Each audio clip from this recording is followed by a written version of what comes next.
So, when it comes to Nigel Farage, he has certainly done well politically. Like, whether or not you agree, that's not the thing. Whether you agree with him or not, that's not it. But you must admit, he has held quite a few important jobs. But judging by this tweet and also this video today, it turns out that he might not want to be Prime Minister. Now obviously this guy's put his own spin on it. He says Farage doesn't want to work 16-hour days 7 days a week, immerse himself in detail, and he says nor does he want to give up his infamous boozy lunches. And then he says he also knows that he's not healthy enough to do it. I mean, the guy seems quite fit and healthy, to be fair. Seems quite energetic. Not the biggest fan, but I'm not going to say the guy's unhealthy. And then he says that he'll hand it over to Zia Yusuf, or crown a Tory post-merger. And I've put the script up here, right, and what I wanted to talk to you about is that this is a very clear-cut question.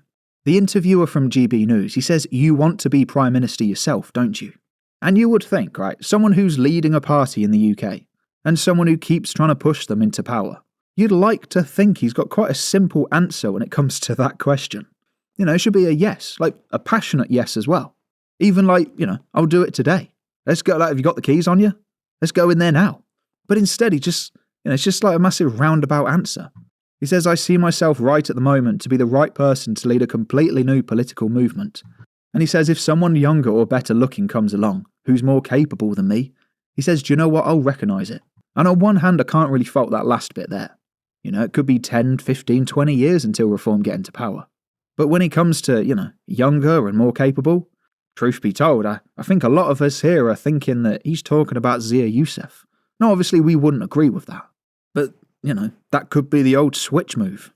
And the interviewer goes on to say, but, you want to be Prime Minister. And he says, no, you misunderstand. Like, just say yes. You're meant to be excited for the role. It was like with Donald Trump, for example. If people were to ask him if he wanted to be the president, it's just yes, isn't it? It would just be like 10 out of 10 yes from Trump. But instead we've got what people call Britain's version of Trump. And he just gives a massive roundabout answer and doesn't really say anything. All he says is that he feels that he's best to lead Reform. And my train of thought, right, is that those two things should mean the same. Leading Reform and wanting to be Prime Minister.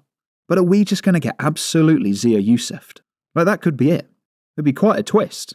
It'd be interesting to watch. It's our country, so it's a shame that it's happening. But it'd be quite interesting to watch. I will say as well, he might just be playing his playing his cards close to his chest. But no, he's the leader of the Reform Party. It's not like he's trying to hide him, like blend in. I don't know, it just doesn't make any sense, does it? But let me know what you think. Do you think that Nigel Farage has what it takes to be Prime Minister? Or like myself, do you unfortunately think that we're going to get Zia Yusuf'd? This country has gone crazy.